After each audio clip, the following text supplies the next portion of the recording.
Ya estamos en comunicación con mi querido Rolando Colchado para su retrospectiva financiera. El tema es Venezuela y una situación extrema que a nadie se le desea, pero pues nosotros tenemos aquí nuestro propio foco rojo y rápidamente yo le pregunto a mi querido Rolando, ¿cómo ve esta situación? Algunas de las cosas que nos ha advertido mucho Rolando es el riesgo justamente de la huida de capitales, la pérdida de divisas, de reservas estratégicas y de inversión.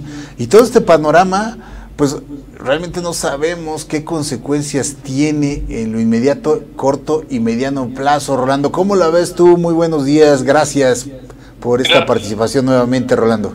Sí, desafortunadamente yo veo complicado ahorita la situación para el país. En primer lugar porque hay demasiados intereses de mucha gente que estuvo robando al país. Sin embargo, yo siento que no se está cuidando la imagen, sobre todo la imagen de México en el extranjero. O sea, están haciendo las cosas, pero no están cuidando algo muy importante, que es la dimensión de la globalización. Lo que pasa es que hubo 8 sexenios de robos, de saqueos al país, que ya era importante acabar. Claro. Entonces, para concluir con eso no va a ser fácil, o sea, se va a tener que mover muchas cosas, pero debemos de hacerlo, yo creo, con cuidado, ¿no? Mira, por ejemplo, yo cuando trabajé en Square D, tuve la oportunidad durante 5 años de participar en juntas de planeación estratégica, y en esas juntas se analizaba, cada país presentaba su plan estratégico, pero primero tenía que mencionar su parte política y económica. Y cuando iban exponiendo a los países, tú te dabas cuenta que lo que era la realidad del país era muy grave comparada contra lo que salía a través de los medios de publicidad. Entonces, sobre todo los países europeos son muy cuidadosos en su imagen, y claro, no todo lo que está pasando dentro del país lo externan. Yo creo que debemos de cuidar mucho ese aspecto, porque sí están disminuyendo las inversiones en México, que es peligrosísimo.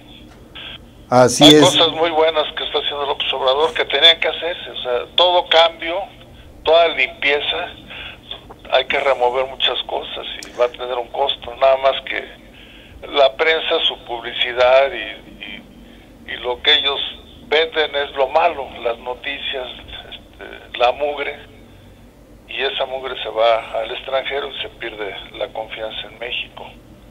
Por ejemplo, aquí entre nos yo desconfío mucho del Banco de México, porque son personas que fueron puestos por el régimen anterior. Entonces, tiene que meter López Obrador gente de su confianza para que cuiden la tesorería del país. Muchos dicen que el PRI ya desapareció. Yo no opino lo mismo, porque sigue manteniendo la tesorería del país a través del Banco de México.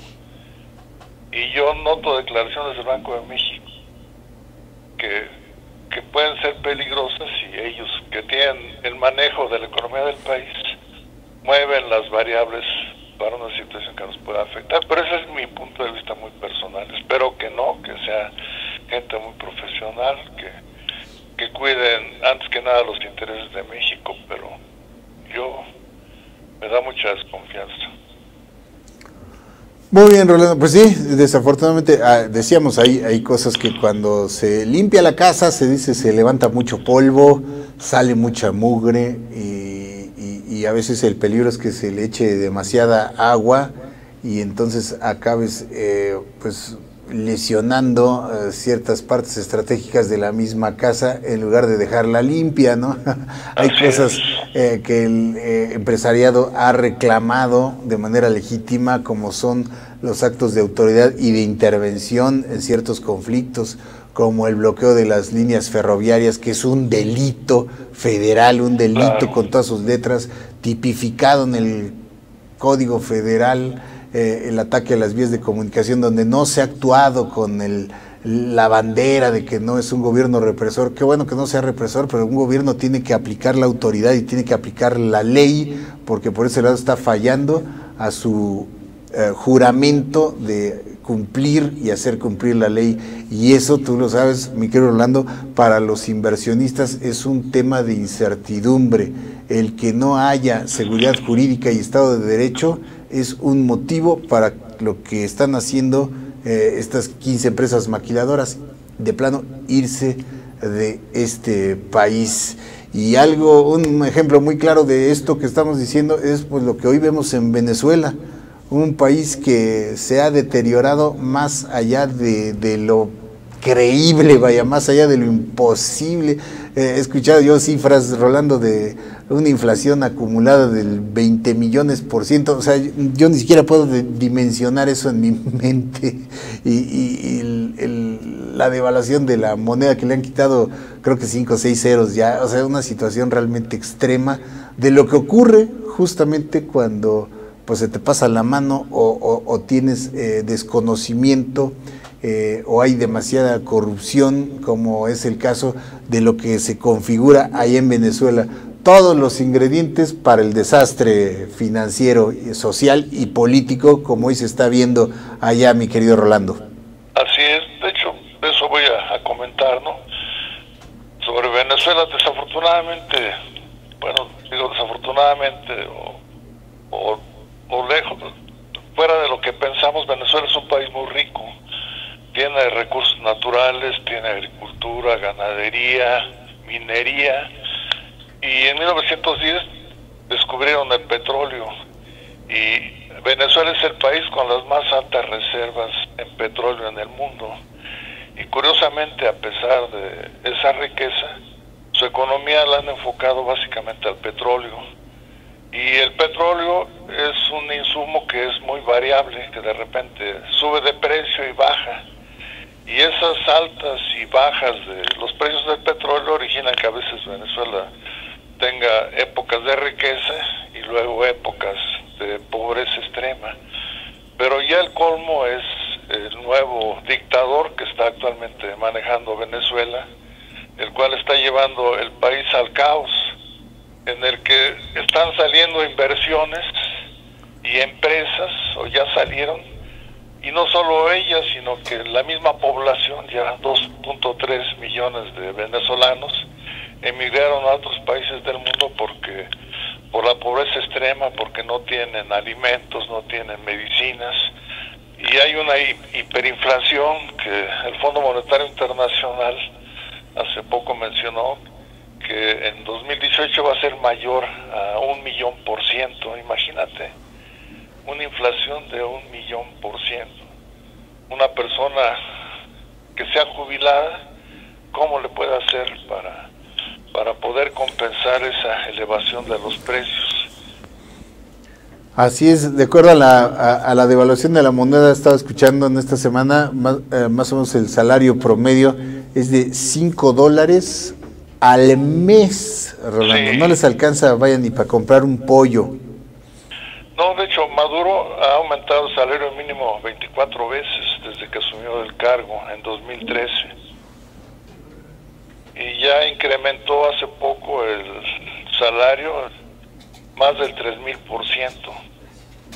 Pero ahora, con el nuevo tipo de cambio, que yo no me atrevería a decir cuál es el tipo de cambio, porque como tú mencionabas, ya anteriormente le habían quitado 3 ceros, y ahorita tienen un bolívar que le están adicionando 5 ceros, pero tienen un relajo que yo creo que ni ellos entienden cuál es la posición de la moneda, porque le están equiparando con el petróleo y están haciendo varias cosas que yo no entiendo qué es lo que están haciendo.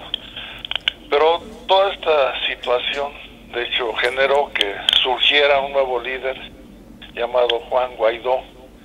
Él es un ingeniero político venezolano, es el actual presidente de la Asamblea Nacional de Venezuela y es parcialmente reconocido como presidente encargado de Venezuela, y está recibiendo apoyos de muchísimos países. Por ejemplo, la OEA lo está apoyando, desde luego Trump,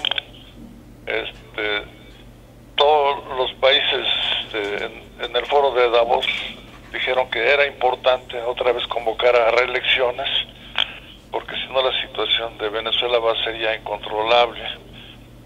Por ejemplo, los 11 de los 14 países del Grupo de Lima dieron el visto bueno a la presidencia de Guaidó, que de hecho lo que él quiere es convocar elecciones en fecha próxima, con excepción de México y Guayana y Santa Lucía fueron los que no se adhirieron al acuerdo de Lima.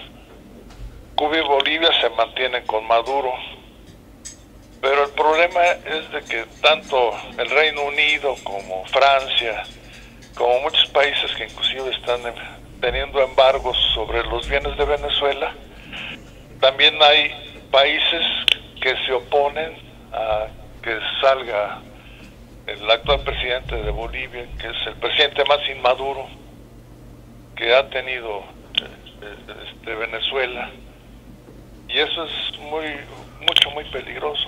Mire, si vemos la segunda gráfica, o el segundo cuadro, vamos a ver realmente cuál es la verdadera problemática ahorita de Venezuela.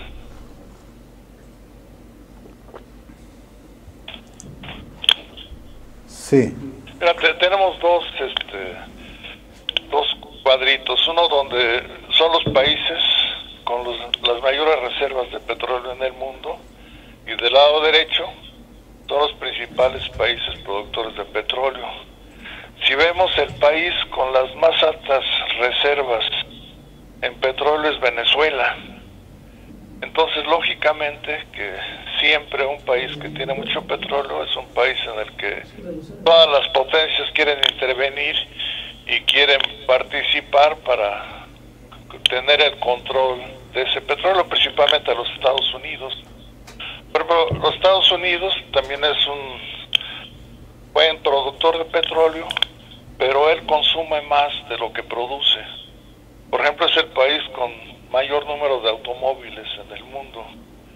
Entonces Estados Unidos importa el 60% del combustible que utiliza.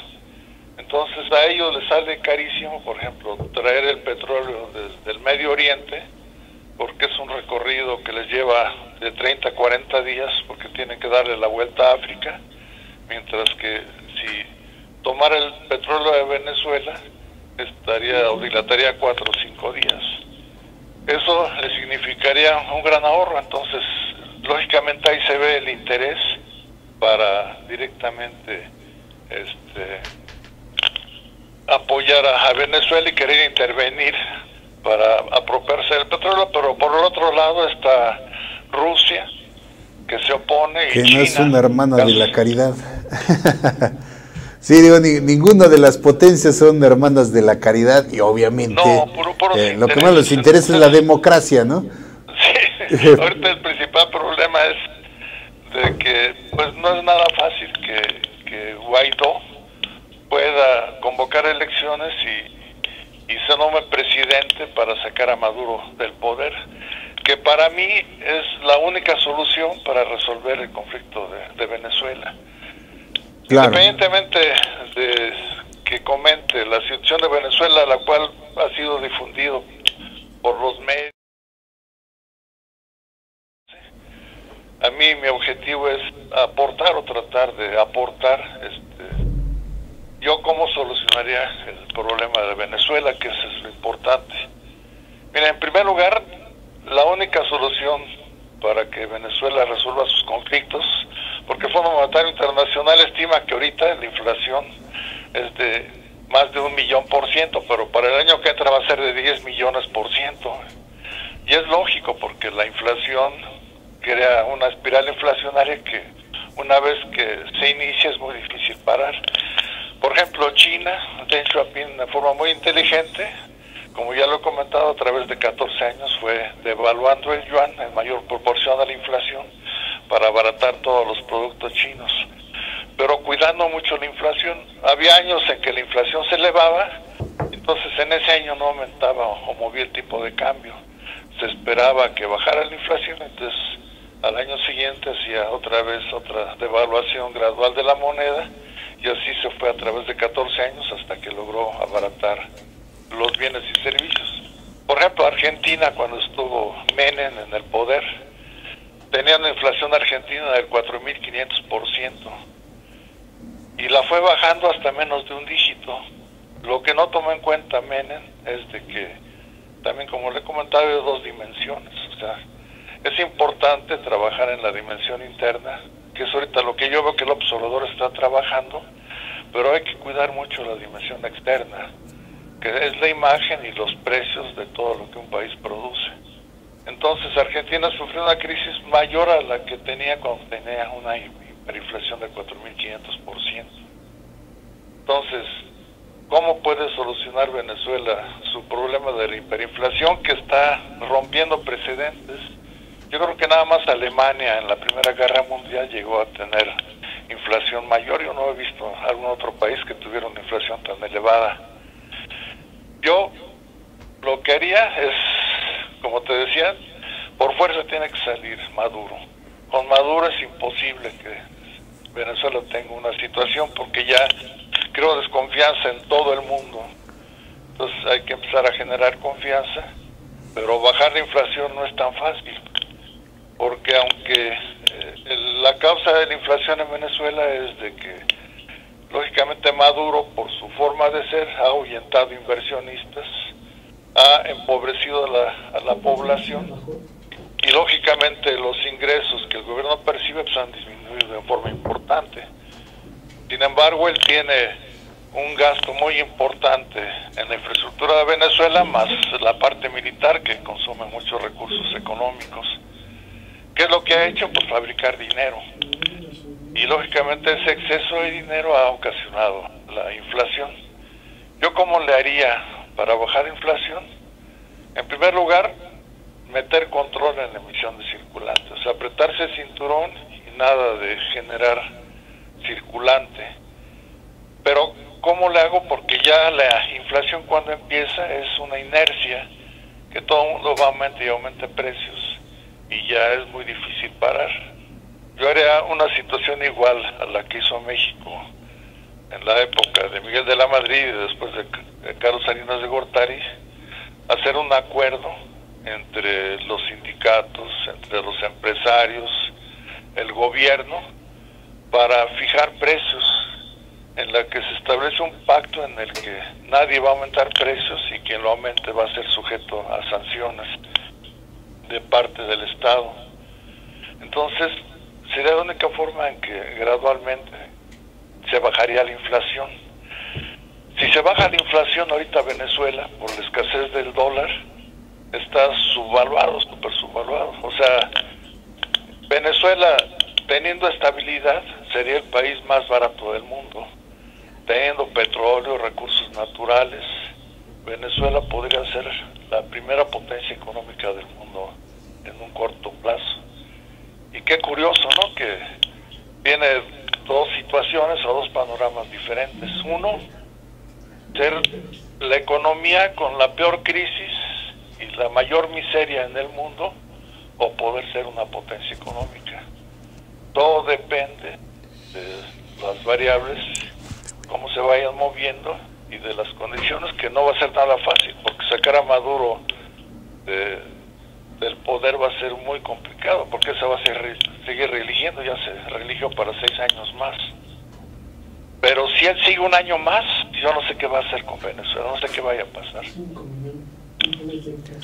Es un desastre, francamente, lo que hay en Venezuela, lo que ha dejado la mala gestión de un tipo que, pues ahí están las consecuencias de tener a un tipo que no solo ha sido un dictador, un represor, un violador de los derechos humanos y un asesino, sino que ha encabezado una gestión totalmente deplorable, un ignorante de todo, que ha llevado a Venezuela a donde está económicamente, porque siendo Venezuela un país, como tú mismo dices, tan rico, esté en esta situación con niveles de desnutrición ya entre su población por el desabasto de todo, por el cierre de empresas, la nacionalización, la salida de capitales. muchos consideran que es realmente una blasfemia en estos tiempos decir que nos veamos en ese espejo, pero realmente a lo que hoy estamos viendo aquí en México, Rolando, perdóname, pero pues esto parece un aviso a tiempo, ¿no? Hay que corregir y aprender de los errores que se están haciendo afuera. Maduro lo primero que hizo fue tratar de nacionalizar, de correr a la inversión extranjera, de llamarles intervencionistas, de llamarles ladrones a todas las empresas extranjeras que estaban en Venezuela, los corrió. ¿Y qué pasó? Desempleo, inflación, carestía. Entonces, no sé, digo yo, sé que estamos muy lejos de allá y ojalá que nunca nos acerquemos siquiera, pero realmente hay que tomar lo que se ha hecho mal en otros lados, porque pues desafortunadamente es políticamente incorrecto decirlo, pero veo muchas similitudes, claro, potenciadas a la 20 millonésima potencia entre Venezuela y cosas que estamos viendo o podríamos ver por acá, Rolando. Sí. No, hay que, como tú dices, hay que aprender de los demás, hay que estar atentos y ver lo que está pasando y aprender de otros casos. Yo pongo mucho el ejemplo de China, o sea, un país con tanta pobreza, cómo pudo crecer tanto con la visión de una persona que no únicamente veía el panorama interno y buscar ahorros internos, sino que él lo primero fue crear unas empresas competitivas a nivel internacional y a su vez a través de esa competitividad y lo barato que era producir en China, atraer inversiones y ser ahorita la primera potencia económica del mundo. Eso, tú lo has dicho, mi querido Rolando, ahí está el secreto, atraer inversiones, porque la inversión genera empleo, porque la inversión genera riqueza, porque la inversión genera círculos virtuosos, nos va a llevar a incrementar nuestra productividad, nuestro Producto Interno Bruto. Esa es la idea y no necesariamente por retórica, por un perfil netamente ideológico, hacer posturas que en su momento frenen o peor aún ahuyenten la inversión. Ahí le has dado en el clavo, mi querido Rolando. Ese es justamente el secreto y es hoy la medicina para nuestro México, ¿no? Generar un clima de inversión, tranquilidad para que venga la inversión a nuestro país. Discúlpame. Sí, mira, más ahora con la globalización, los capitales y los flujos fluyen en cuestión de segundos de un país a otro. Ahora la forma de trabajar y el panorama para todas las personas debe ser totalmente diferentes con la globalización. Ahorita, como le he comentado, lo que está dominando al mundo son los precios. El país que logre abaratarse es el país que va a traer las inversiones, porque a través de internet tú te metes y puedes comprar lo que tú quieras en cualquier parte del mundo y en unos cuantos días te llega el producto a tu domicilio. Y ahora, por ejemplo, te comento del avance de la tecnología. Por ejemplo, mi hija trabaja en Deloitte. Ya ahora ellos trabajan desde su casa. Si alguien quiere trabajar en las oficinas, tiene que apartar un privado. Y entonces a través de esa reservación ir a la oficina y trabajar para sacar copias o para hacer alguna junta o cosas que necesite realizar. Por ejemplo, mi hija ahora trabaja en la parte internacional y tiene una asistente japonesa. Lo curioso es que ella no conocía a su asistente. Y en la forma como se trabaja es que ella, por ejemplo, avanza con un proyecto durante el día y se lo pasa a su ayudante en Japón. Y ella, durante la noche de aquí de México y ella en Japón de día, avanza y se lo manda otra vez a mi hija y mi hija otra vez empieza a avanzarla. Maravilla. Por ejemplo, su jefe una vez le dice, ¿sabe qué? Es importante que conozcas a tu asistente. Dice, pero vamos a buscar un punto intermedio para que se conozcan.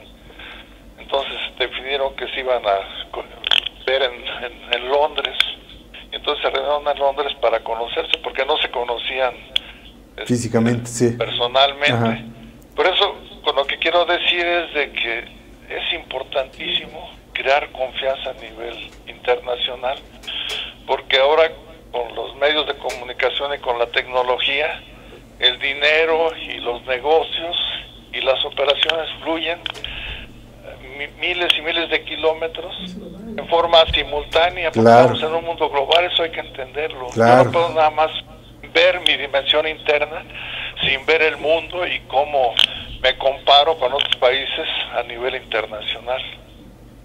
Claro, Rolando, pues sí. Es un mundo diferente. Exactamente, exactamente. Pero pues tienes un país paralizado en una parte del sector ferroviario, con conflictos sociales en maquiladoras que reportan a sus matrices en Estados Unidos, Europa, Asia, lo que está pasando aquí en Matamoros, y entonces, como tú dices, le pega otra vez a la imagen, le pega a la desconfianza y le pega a la inversión, pegándole al empleo, pegándole a la inflación y todo lo demás. Entonces, ahí hay algo que no checa, mi querido Rolando. Ojalá que se corrija el rumbo por ahí, porque como tú dices, la inversión y el dinero en unos segundos se va para otro lado. Claro. Gracias, querido Rolando, como siempre, por esta interesantísima participación. El señor que los números le hablan de usted, mi querido Rolando Colchado Valenzuela. Gracias, querido Rolando. Nos escuchamos la siguiente semana. Gracias, vamos a hacer un corte, queridos amigos, y continuamos.